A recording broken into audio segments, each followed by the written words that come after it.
So students, let's discuss the third type of preposition. Two types: preposition of time, place, position. We have already discussed. So let's discuss the third type, that is preposition of direction.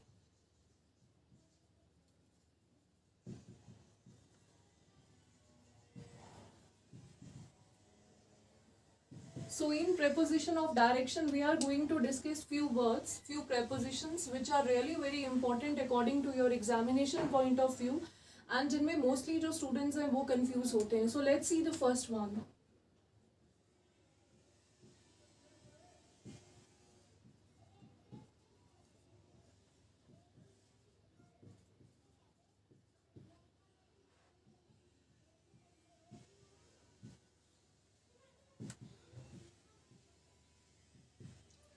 She is going dash the north, he is going dash Delhi. Now let's see, we have two prepositions, towards as well as to.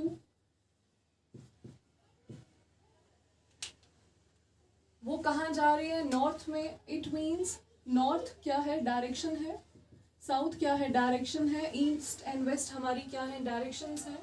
Delhi, it's a name of a city. It means this is an exact destination. हमें कहाँ पर जाना है? एक exact destination मेरे पास है, लेकिन यहाँ पर मेरे पास एक डायरेक्शन है. डायरेक्शन में हमें एग्जैक्टली कहाँ पर जाना है we don't know. So we can say whenever we talk about direction, तो वहां पर हम कौन सी preposition यूज करते हैं? Towards.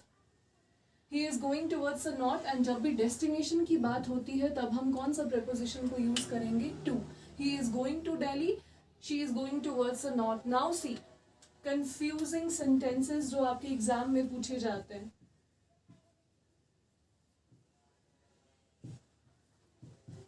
The burglar set fire on the house. ये सेंटेंस एग्जाम में देखा गया है. बर्गलर्स कौन होते हैं? चोर. चोरों ने आग लगाई कहाँ पर? घर पर. Now we were not there. जब ये एक्शन किया गया हम वहां पर नहीं थे. हमने इस पूरे इंसिडेंट को, एक्शन को विटनेस नहीं किया है.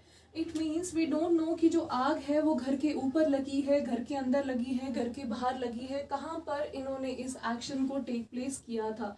So we can say burglars ने आग कहाँ पर लगाई थी? घर पर. तो घर मेरे पास क्या है? एक एग्जैक्ट प्लेस है, एक एग्जैक्ट डेस्टिनेशन है कि यहाँ पर ही ये एक्शन किया गया.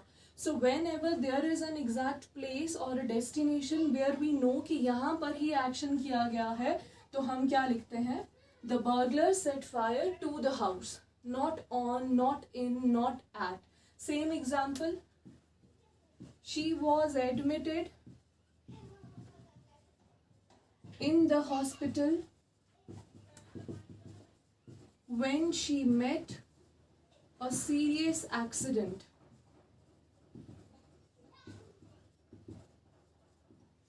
क्या बोल रहे हैं? उसको एडमिट किया गया कहाँ पर? हॉस्पिटल पर. जब उसने क्या किया था? जब उसका बहुत ही एक सीरियस एक्सीडेंट हुआ था.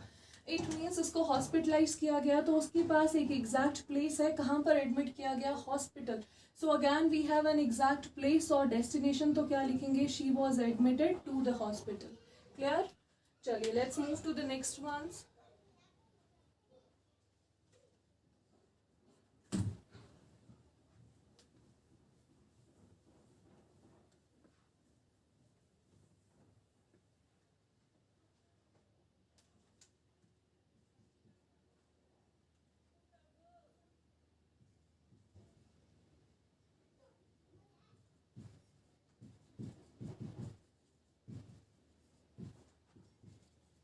She ran swiftly dash the woods. Border, bridge. So we have two prepositions, through as well as across. ये बैंक के एग्जाम में क्लोज टेस्ट में इनको दिया गया था, थ्रू एंड अक्रॉस, जहां पर हमें इनको एग्जैक्टली राइट वे में यूज करते हुए उस क्लोज टेस्ट को फिल करना था. Now let's C. She ran swiftly dash the woods. Swiftly means तेजी से. woods, wood क्या होता है? जंगल. wood लकड़ी. wood क्या है? लकड़ी. और woods क्या होते हैं? woods होते हैं हमारे फॉरेस्ट, जंगल. क्लियर? ये wood आपका कौन सा नाउन है? ये wood आपका मटेरियल नाउन है, बिकॉज इस wood से हम बहुत सारी चीजों की कंपोजिशन करते हैं, फॉर्म करते हैं. लेकिन ये woods क्या है? ये अब मटेरियल नाउन नहीं है, ये कॉमन नाउन है, because whenever we make plural form of material noun then ये हमारे क्या बन जाते हैं, common noun. So common noun अपने साथ मीनिंग भी चेंज कर लेते हैं। So wood means forest. तो वो क्या कह रहा है, वो बहुत ही तेजी से कहाँ से भागी थी, फॉरेस्ट से। आप देखिए ये जंगल है, लाइक ये ट्री है आपके वहां पर, ऑलराइट। अब एक पर्सन इन जंगल में से भाग रहा है, इट मीन्स वो इसके बीच में से भागेगी, कभी यहाँ कभी वहां कभी यहाँ, alright, clear.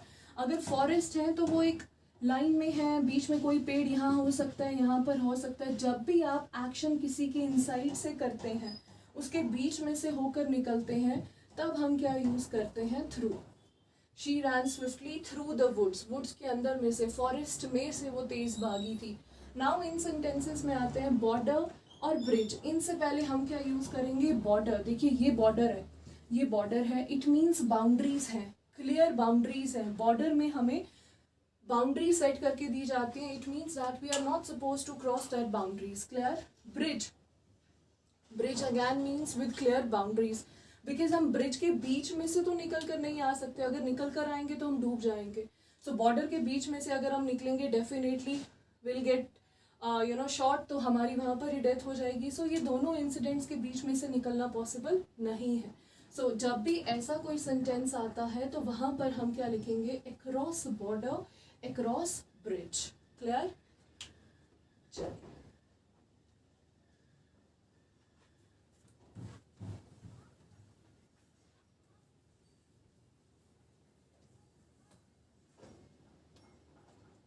let's see the next words, next prepositions. Along, along with, alongside.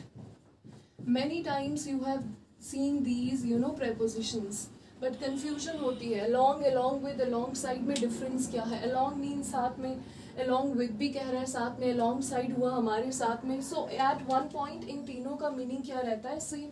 चलिए देखो एग्जाम्पल्स के साथ क्लियर करते हैं।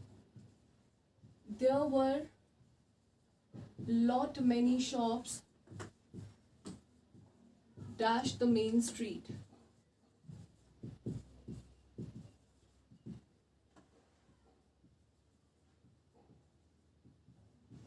Why won't you come dash us?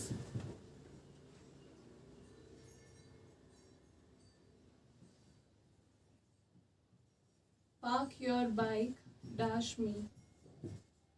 Now there were lot many shops dash the main street. अब देखिए for example ये एक शॉप है या ये घर है, इसी ही सिमिट्री को फॉलो कर रहा है second, third, fourth, fifth, means in a symmetry, in a line, one after the other. along means something which follows a symmetry one after the other, एक के बाद दूसरा, जब एक ही लाइन एक ही सिमिट्री में रहता है उसका मीनिंग होता है along। वो क्या होगा, along। now along with is used to denote motion, motion means action।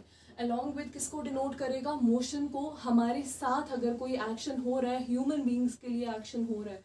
And alongside means same। the word beside means besides। beside क्या होता है, by your side, and besides means in addition to।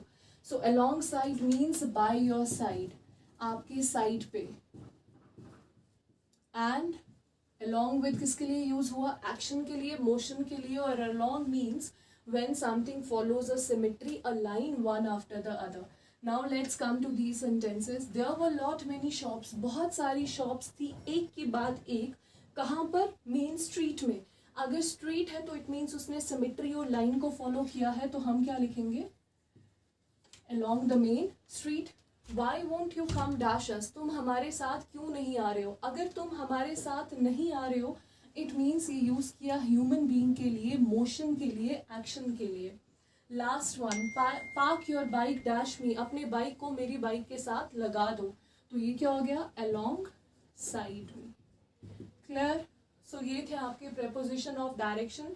Now last time मैंने आपको बोला था कुछ prepositions को हम डिस्कस करेंगे, जो एक्सेप्शन है उनमें से already one we have discuss, like by and with. Alright, मैंने आपको बोला था by is use for humans, but कब, जब वो किसी एक्शन को मोशन में लाएंगे जब कोई एक्शन करेंगे. And second one, by is also use before means of transport. And with is use for non livings which act as a means of instrument और वेपन्स और कोई भी म्यूजिकल इंस्ट्रूमेंट हो सकता है. क्लियर? चलिए, let's see the next one.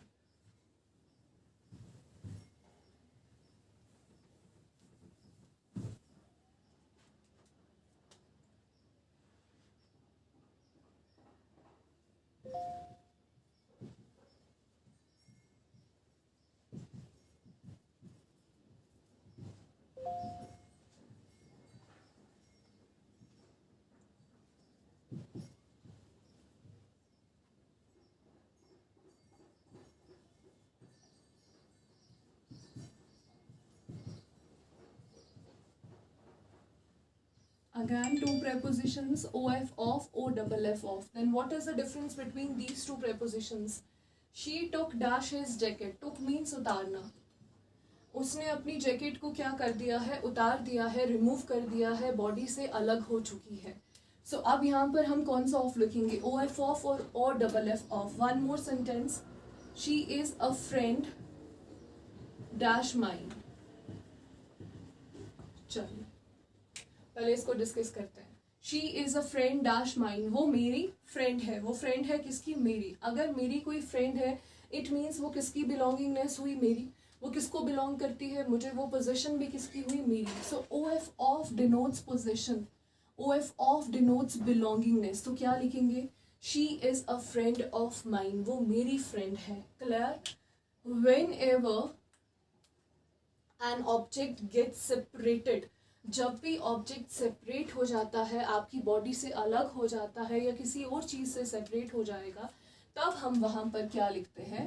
O double F off. O double F off means separation. He took off his jacket. उसने अपनी जैकेट उतार दी. तो जैकेट उसकी बॉडी से क्या होगी? Remove. So which words denote separation? O double F off denote separation. He fell dash his bed. वो अपने बेड से नीचे गिर गया.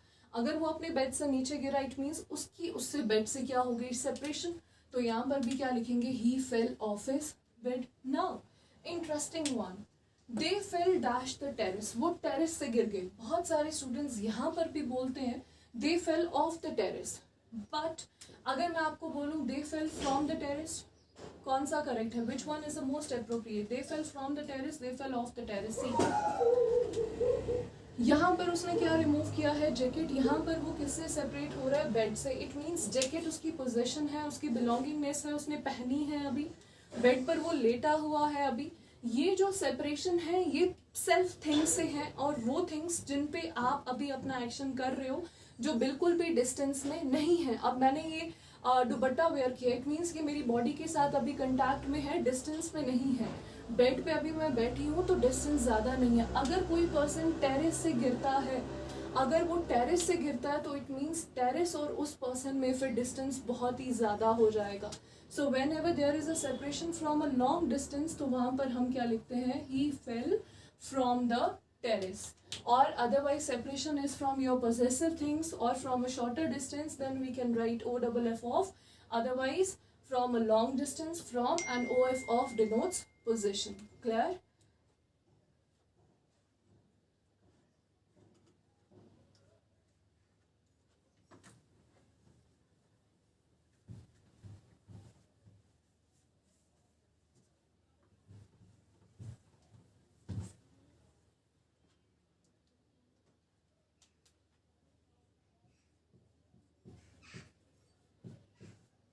चल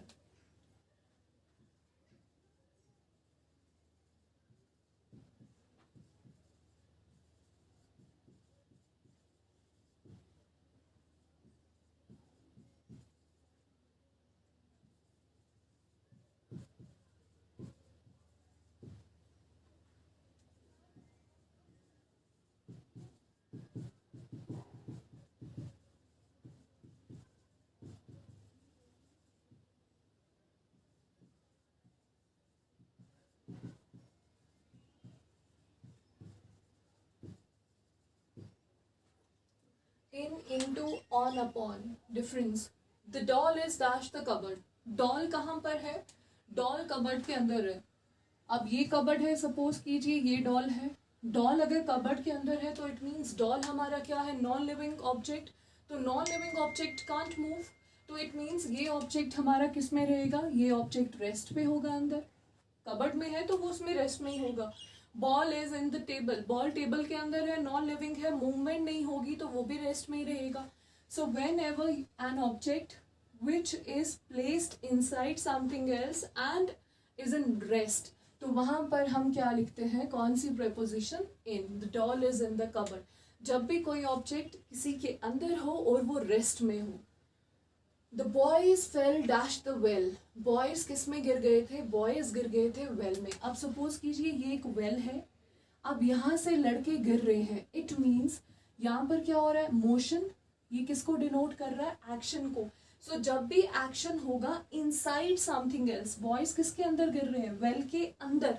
when ever there is an action inside something else, then हम वहां पर क्या लिखते हैं, into. The boys fell into the well. Clear? Now let's see the next one.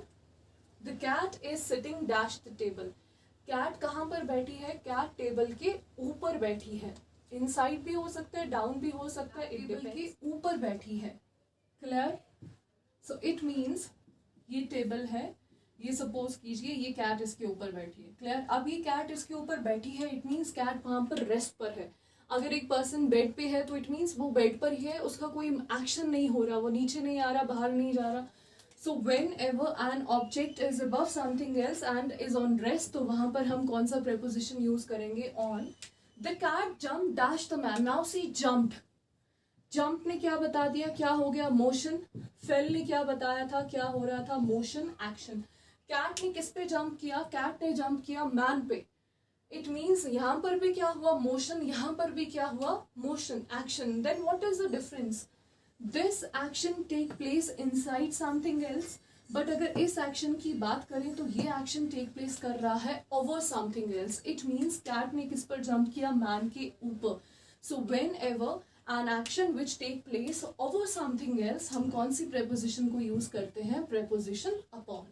Clear? सो ये हमारे बेसिक कुछ प्रेपोजिशंस थी। In means rest, on means rest, into means action, upon also means action, but into means action inside something else, whereas upon means action over something else. Now there is one more use of upon. Let's see this one also.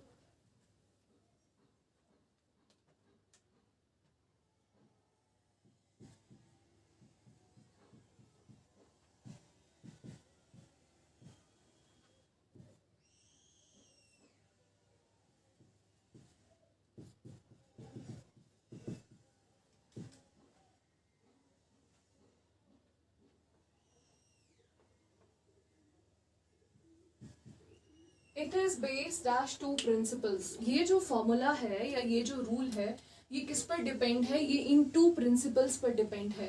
PAL नहीं है, principal means head of the school और college, but यहाँ पर क्या है, principal, सिद्धांत, आपकी moral values.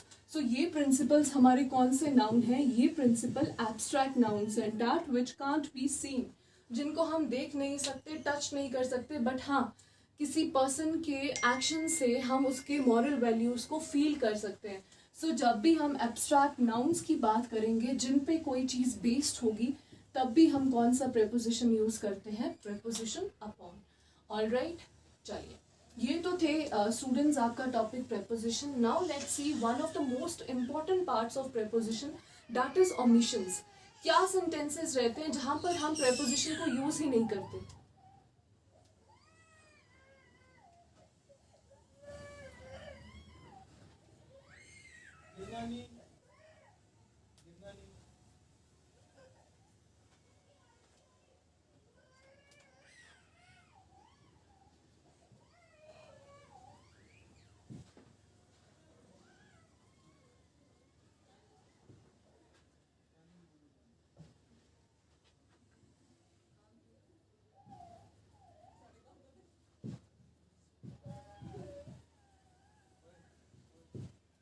I am going for abroad. I am coming at tomorrow. Now,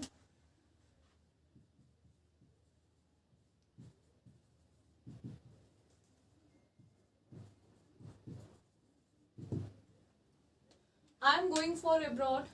Abroad here is tomorrow and minute. Let's see ये words क्या denote करते हैं. Abroad. Abroad means place. Obviously, when we say I am planning for abroad or I am planning to go abroad, it means abroad क्या है यहाँ पर एक place है, but we don't know an exact place कि अब basically आप बात किसकी कर रहे हैं. इट मीन्स ये एक्सप्रेशंस हैं. Expression means where you don't know the exact place और एग्जैक्ट टाइम, बट आइडिया है कि बात किसकी हो रही है, प्लेस और टाइम की. अब अब्रॉड यहाँ पर क्या है, प्लेस है, बट एग्जैक्टली नहीं पता कौन सी प्लेस है. मिनट, मिनट क्या है, टाइम है, बट एग्जैक्टली नहीं पता कौन से मिनट की बात हो रही है. And these words tomorrow, yesterday, before. Alright, देखिए अब क्या है, whenever there is an expression of time और place. Whenever there is an expression of time और प्लेस, जब भी किसकी बात हो रही हो टाइम और प्लेस की, सिर्फ एक्सप्रेशन दिया हो, आइडिया दिया हो कि टाइम और प्लेस है, एग्जैक्टली नहीं पता, इनसे पहले हम प्रेपोजिशन को यूज नहीं करते हैं. तो हम क्या बोलेंगे, आई एम गोइंग अब्रॉड. मैं अब्रॉड जा रहा हूँ. I am going for abroad नहीं. Y? because abroad is an expression of place.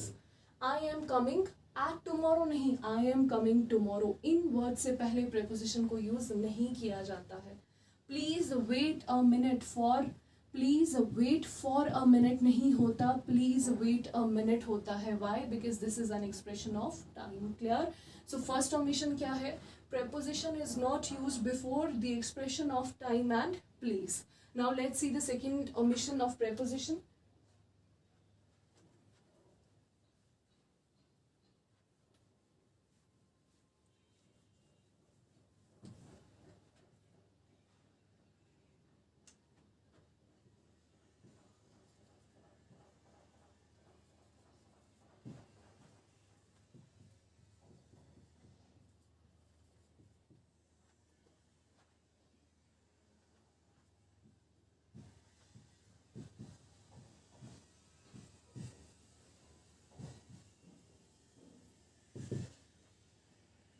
I am coming at next week. I am coming at next week. She met me in last month. Now month and week.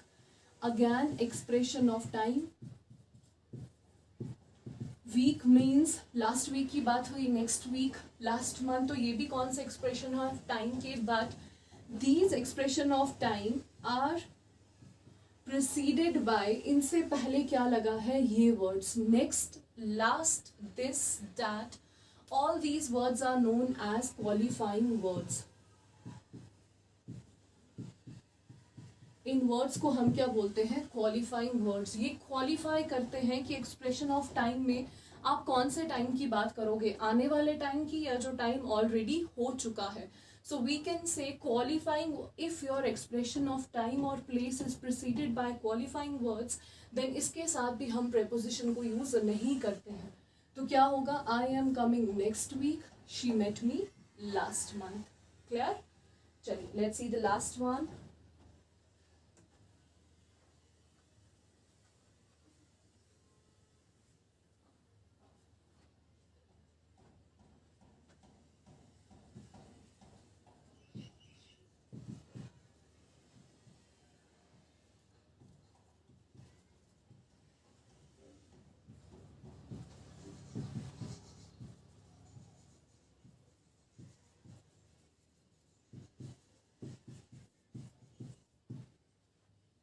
India attacked on China.